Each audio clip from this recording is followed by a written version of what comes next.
And to discuss the big picture, the G7 and what India brings to the table, we are very, very glad to have with us Ambassador Mohan Kumar, former senior diplomat on the show, has also served as India's envoy to France and other European nations and other nations as well. Thank you very much, Ambassador Kumar. Such a pleasure talking to you, sir.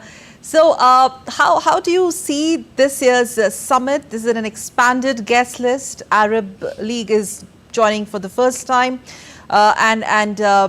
this is coming at a juncture when Europe is experiencing a terrific political churn. There are elections, there are conflicts. So in that sense of term, how do you see the overriding agenda in this summit first? Thank you, Sakal, for having me. It's a pleasure. And I think the latter point that you make is crucial. I think it is the European backdrop, which is really one of the war in Ukraine, where Ukraine is not making gains. Russia is making progress in the war, and this is of some concern to Europeans. The impending, perhaps, presidency of Trump, should he win the presidency, is a problem. So that is the strategic backdrop. Also bear in mind that the G7 is not the G7 of 20 years ago. It is a vastly diminished grouping in terms of economic and political clout. So their request for others to join at the expanded guest list, as you say, is also to do three things. One, to enhance its own relevance, number one. Number two, it is to court the global south, and that is why you see invites, especially for India's Prime Minister, the Brazilian President, the Turkish President, Jordan, and UAE. This is all global south, and I think there is a real move by Italy to stretch out its hands to the global south. And last but not least, I think your viewers should know that neither China nor Russia are present in this outreach effort by G7. So there is a subliminal effort, if you like, to counter the Sino-Russian axis, which is now developed very strongly. So this is the real strategic importance of this G7 visit summit by Italy. The group cannot really pass laws, but we have seen in the past these decisions have had global effects. You would remember, including the backing deal in 2021 to tax multinational companies, etc. But you spoke about China, you spoke about Russia, and now an added dimension of India leading the global south. You have an African grouping there, you have an Arab representation. There is everyone possible on the table to sort of talk about Russia is not doing right and China should mind its ways. Oh, yes, absolutely. I think in the area of economics, trade, and finance, I would still say the G7 grouping can do some things. For example, the sanctions against Russia, the kind of financial package that they are preparing for Ukraine. I am told that what they're going to do is they have frozen $300 billion. Of assets belonging to Russia. That will fetch about $3 billion of annual interest on that money. And this $3 billion will be used to raise a collateral loan of $50 billion, which will be given to Ukraine every year. So there is this, though it's not confirmed, but there are some news reports suggesting that the deal has been inked already, though there is no confirmation, which means if that is being done just even before the summit is officially kick-started, you have it there.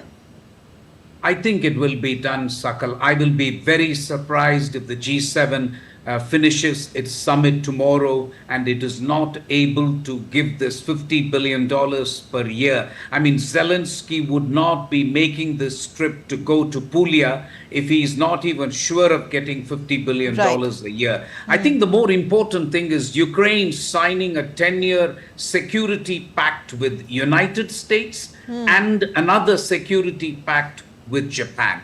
Those, I think, are extremely important because going forward, we will have to see where the war in Ukraine really ends up. And that is of some importance to India, as you will appreciate. And when US, India and all of them sit together, there is a Russia angle to it.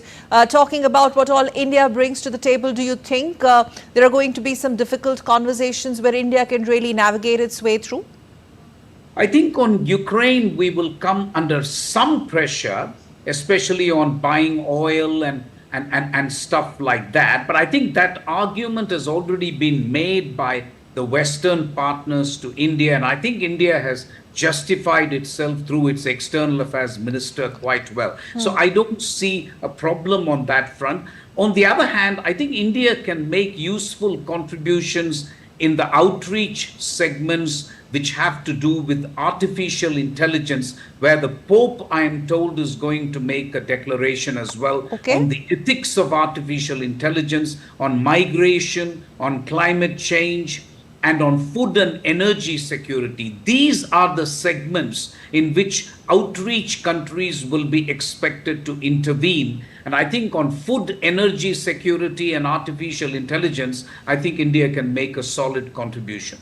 What do you make of the departure statement of Prime Minister Modi? If you could play, our graphics can play that statement also on your screens, which sort of has already set the tone as to these are the areas where India is going to accord its top priority. Indo-Pacific, Mediterranean.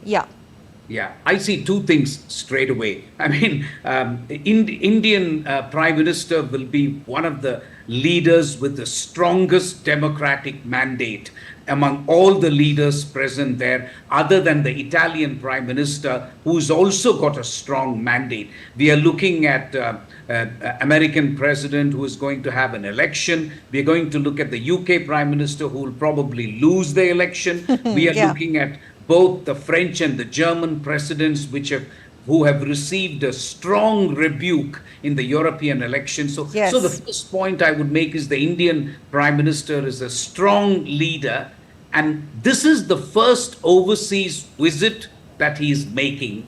I saw a bit of personal chemistry, Sakal, between the Indian Prime Minister and the Italian Prime Minister. They always seem to be smiling. They always seem to be joking. That's what I noticed even at the India G20 summit. And therefore, I see some things that also finds some resonance in Prime Minister's departure statement as well. Can we play that statement? Actually, it's talked about that as well. Yes. He says, I warmly recall my visit to Italy for the G20 summit in 2021. So you can continue talking about it.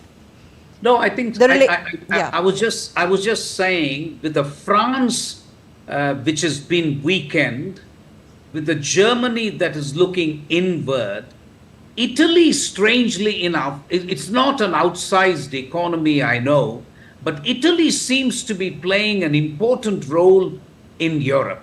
And this is really Italy's moment, or Meloni's moment, if you like.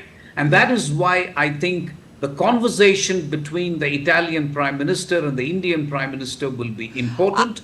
I understand the Indian Prime Minister will also be running into the American president, the French president, and so on. So the bilaterals which will happen on the margins of the G7 summit will also be extremely crucial. But for us, I think the two areas of great importance for me would be, number one, how can we put an end to the conflict in Ukraine?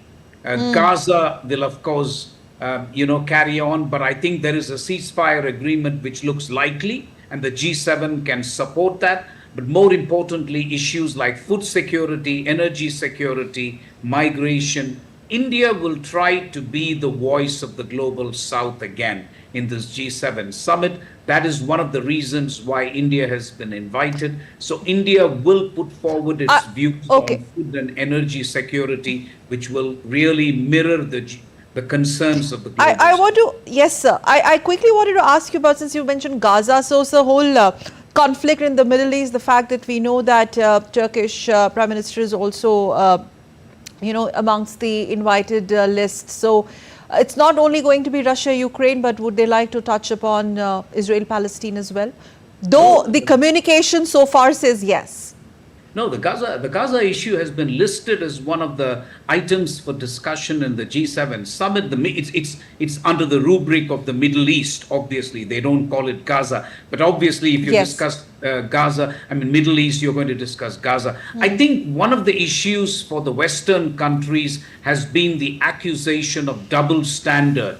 That is, on the one hand, in Ukraine, you are trying to say that Russia has violated the territorial integrity of Ukraine and so on, and yet many of the Western countries are quite silent when it comes to Israeli actions in Gaza. So there has been a bit of accusation on that front, which is why I think the American president is very keen to have a ceasefire in place, followed by humanitarian relief for the Palestinians in Gaza. That is something that India would welcome, actually. Okay, one final question. This is very important and significant for the host Prime Minister also, for her own constituency, and the way Italian Prime Minister, she has really increased the ambit of the summit, not only the guest list, but the expanse of the event. So how do you see that? Oh, absolutely. As I said, it's a moment of glory for Meloni.